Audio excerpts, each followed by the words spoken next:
Hello everybody, and welcome to another video. This time I'm going to be going over some mage equipment, specifically the wands and staffs that you're going to be looking at obtaining throughout the game at different points in your progression. Toward the end I'm going to be covering enchants, so you might want to stick around for that. So let's go over the basics here. What I've got up on the screen right now is a fire wand. This is one you can obtain at a shop, basically anywhere. This allows you to cast fireball, and it has chain casting. So as far as wands go, very early in the game, the only thing that you want is that they can cast the basic bolt spells because you're not going to have the intermediate spells. So the first thing you're going to want is a fire wand that can eventually get chain casting on it.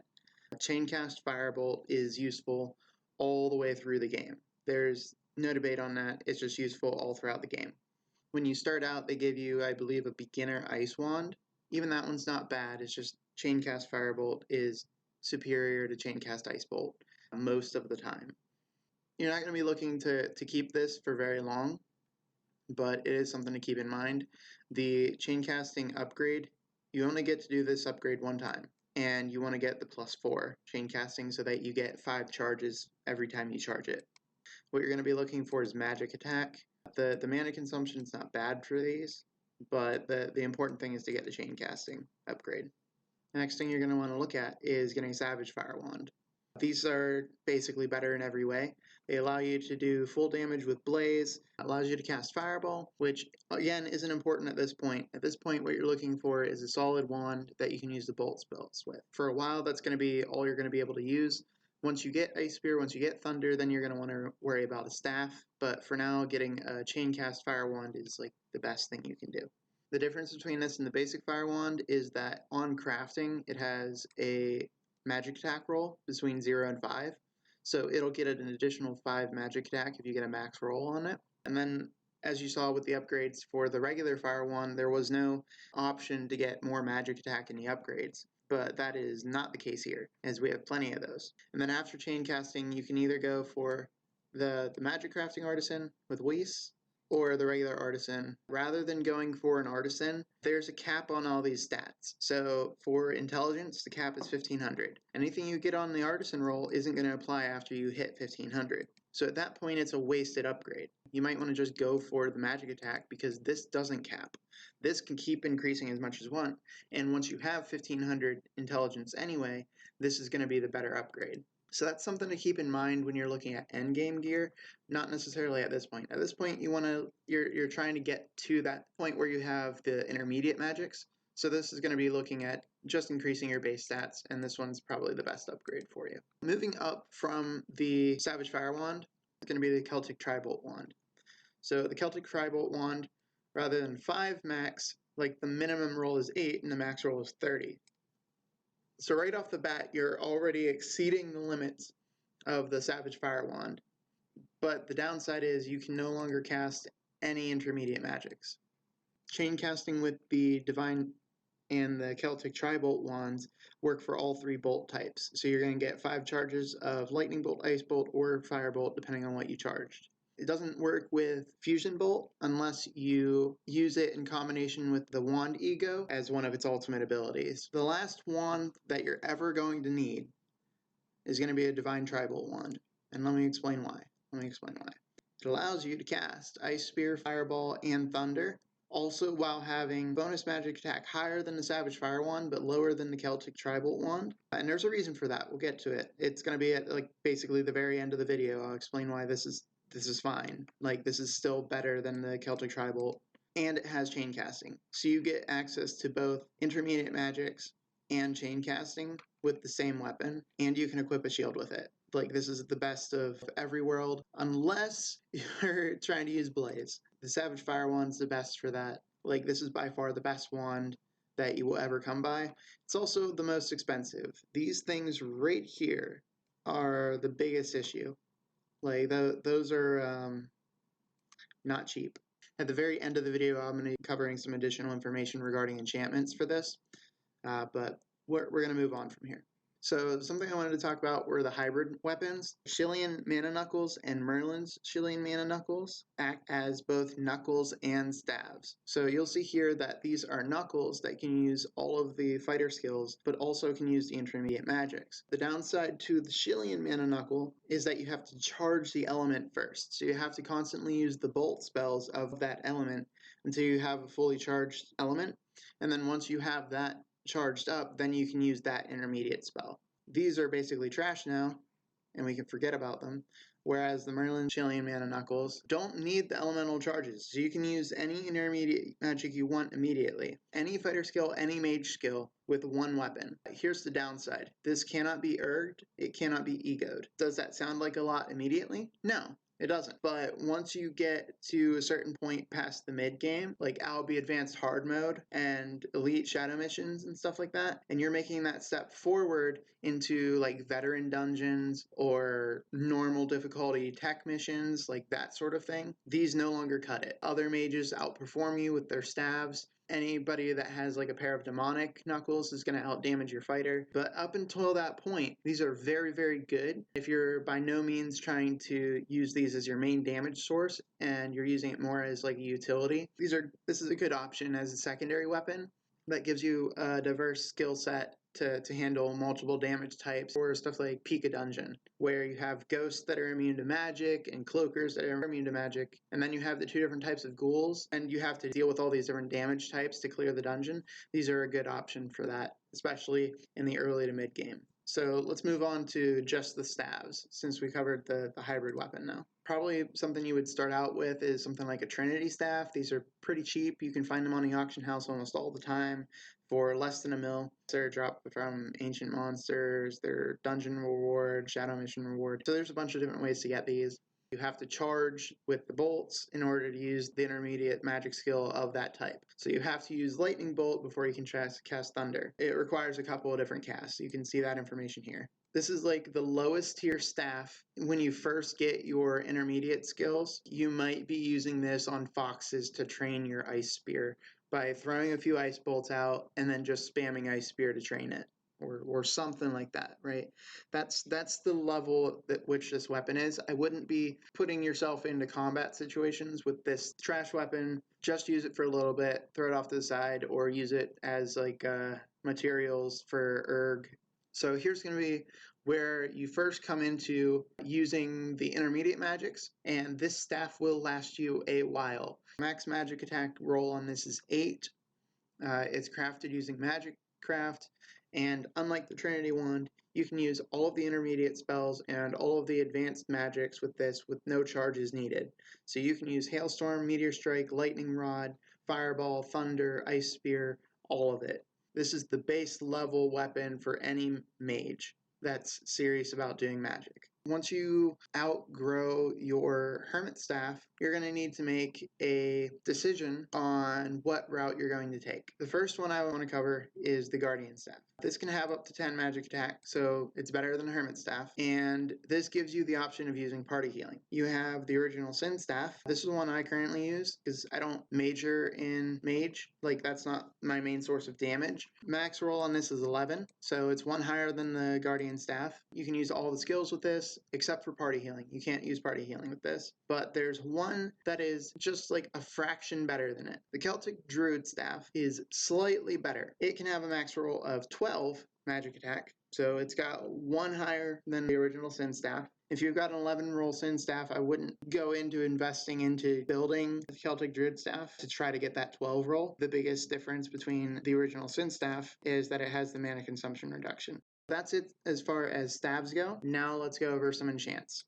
We're going to talk about prefixes. The first one I would recommend for everybody is going to be magical prefix. Fairly easy to get. You get it in the mana reserve, so if you've done the magic crafting to make your own staff, or if you know a magic crafter, they've probably run across this enchant. Usually it runs about 1 mil gold on the auction house. If you kill enough plants, you'll eventually get one, is what I'm saying. So, like, this is something you can definitely obtain. It's not like way out of reach. You can enchant your hat, your gloves, your accessories, all of it with this, and it will incrementally increase your mage damage because it has that intelligence roll when your magic craft is over rank 9. So if you're doing magic craft at all, this is something that you can look at as something to increase your mage damage a little bit. It also reduces the repair cost, so you might look at it just for that. So if you're really struggling to pay for repairs, magical enchant. Moving up from there, also has a repair cost reduction.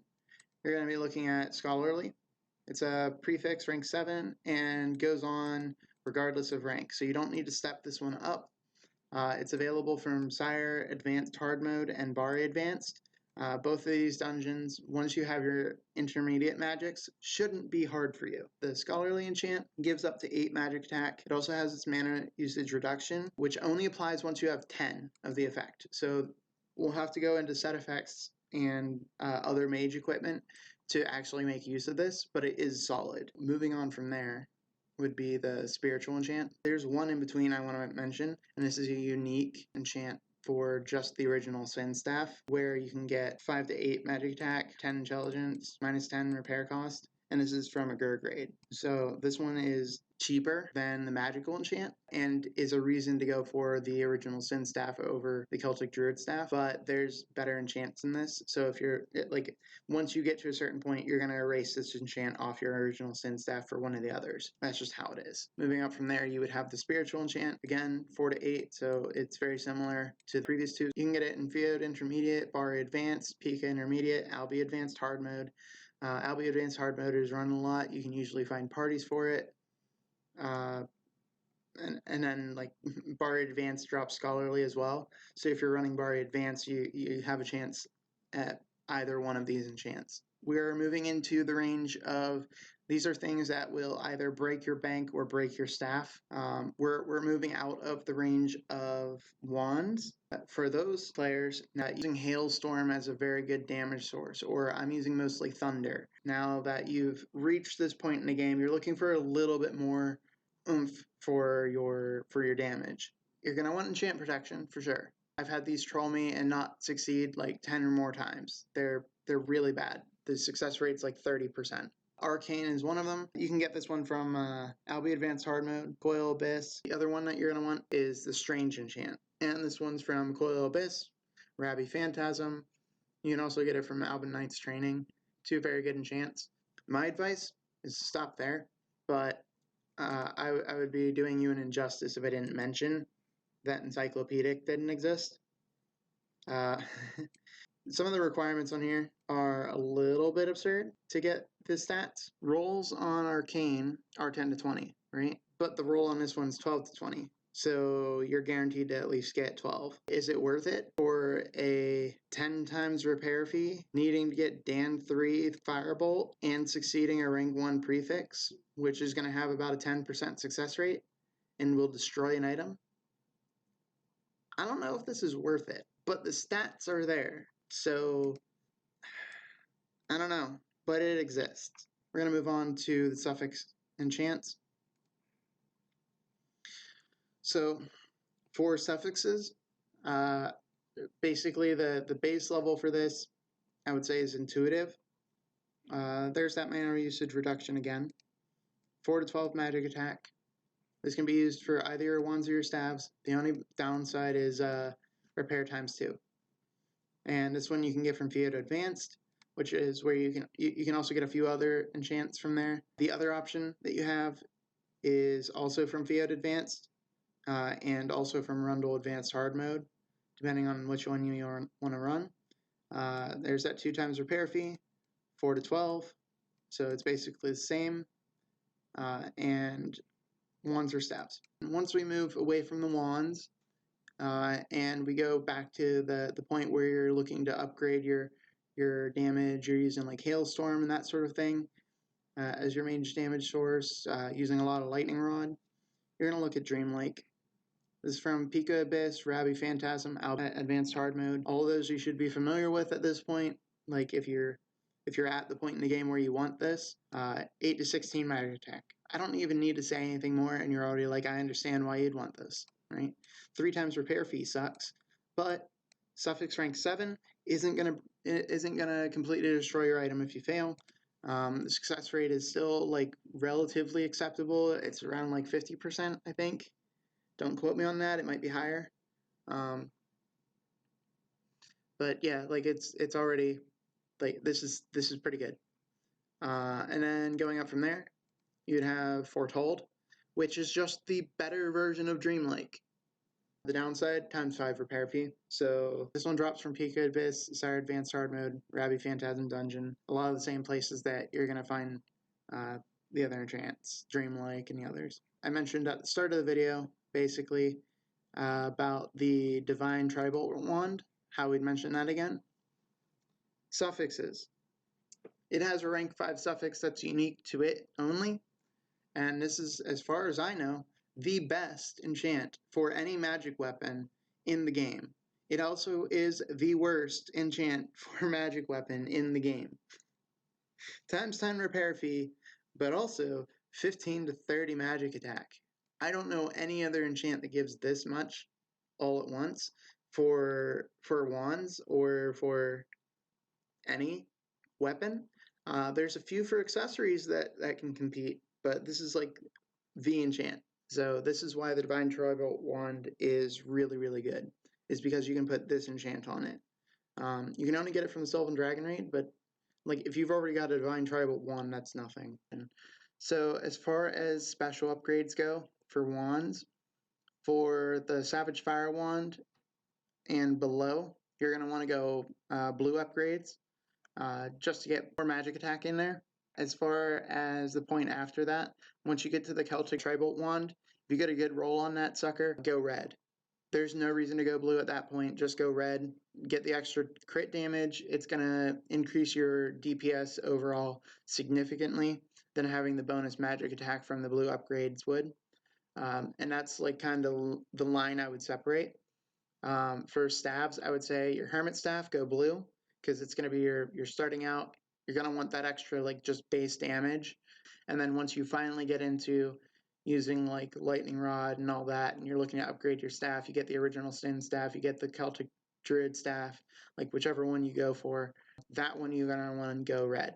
Just because the crit damage is then going to be worth more than the base damage. You already have a solid base damage by the time you get to those. So blue for Hermit, blue for Savage Fire Wand, red for everything after that. Hopefully that helps, and have a good one.